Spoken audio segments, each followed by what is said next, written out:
What is up, people out there? All my Carolina Panther fans. Kyle Machieski reporting from Charlotte, North Carolina. Good stuff this weekend, man. You can see my Michigan shirt, repping the Wolverines, beating the number 9 Wisconsin, putting them back to number 18. This is a rebuilding year for Michigan. I cannot use that as an excuse. I will not use that as an excuse, but it is. It's a rebuilding year, and we got a good win. Happy about that, but that's not what I'm here to talk about. I'm here to talk about the trio. The Moose, Smith, Delhomme triangle. Working, oh man, that could be beautiful if we just take it and run with it. We played absolutely. It was just great. The penalties still, that's the only problem. I think we broke last week. Last week I think we had 12, and this week I'm not sure. Don't hold me to it, but I think we had 13 because of the illegal formation on the snap, or on the kneel at the end of the game.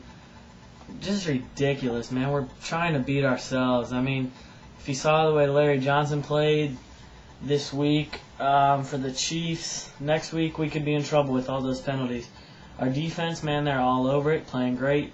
But I was listening to the post-game show on the radio, and the guy brought up a really good point. Dante Rosario, we brought him in as a tight end. He originally played fullback. He could be an Antonio Gates for us. He's big and he's fast, the perfect combination. Nobody really expects him. The Chargers game, the game-winning catch got him some publicity, obviously, but nobody's like when we played the Chargers, everybody's looking out for LT and Antonio Gates.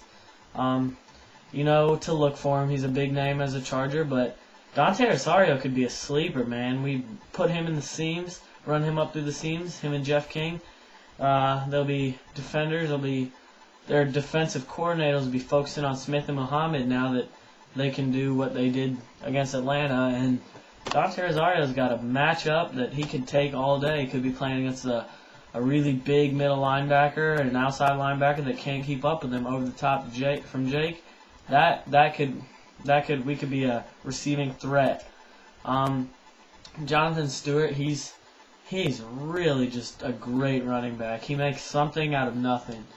I've seen D'Angelo. He's done some really good things.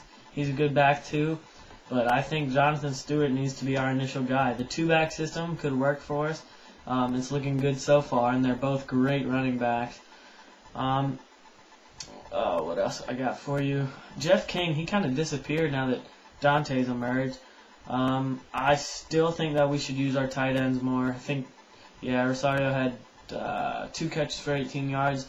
It's not good enough. Jake should be looking his way more often. We should have some plays designed where Smith and Moose are crossing up in the middle, and Dante Rosario's out over the top beating both safeties, because the safeties are obviously going to focus on Moose and Smith.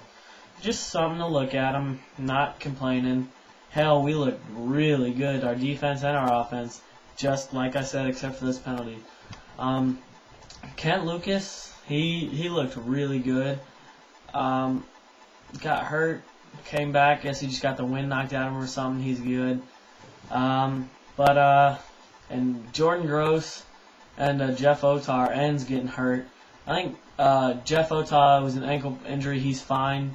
I'm pretty sure he's going to practice tomorrow. That's what I heard on the radio. Can't trust it, though. Jordan Gross, man, that'll be a big loss, because then we can't go to his side like we normally do with the cutback offense that we have in our running game. D'Angelo especially likes to cut back, but Jonathan Stewart just bowls over whoever he needs to. He's really good. Jeff Otar, he'll be back, I'm pretty sure.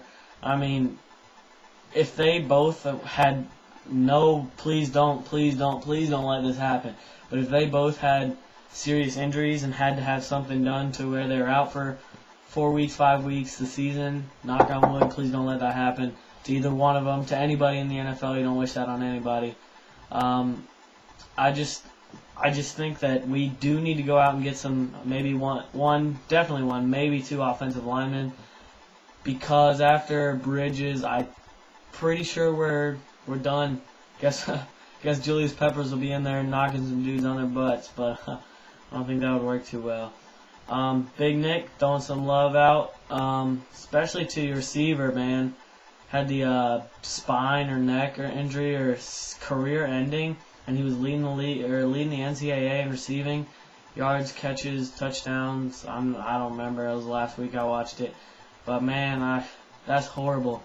Prayers to him, man, because he's worked so hard his whole life, I'm sure, to get to where he is and to be as good as he is, and now it's a lost cause, man. That's no good. You don't want that to happen to anybody. For now, we just gotta this week practice hard, keep our defense like they are. Maybe work some little tricks in the passing game with our two big receivers and a big tight end. Smith, great to have you back, and Moose took the lead in franchise touchdowns. Smith not too far behind him. Moose has 46 and Smith has 38, so Smith might end up passing him, but man, that'd be great to have them 1-2 in the touchdowns, in the franchise touchdowns. Carolina Panthers 100th victory. Go, baby. Let's finish with 112. Let's win the rest of them for the rest of the season. I'd be all right with that, Maybe win the Super Bowl. Nah, I'm just kidding. I'm not going to predict anything, although I am hoping for it. That's it for now. I'll talk to you after the Chiefs game. Keep watching.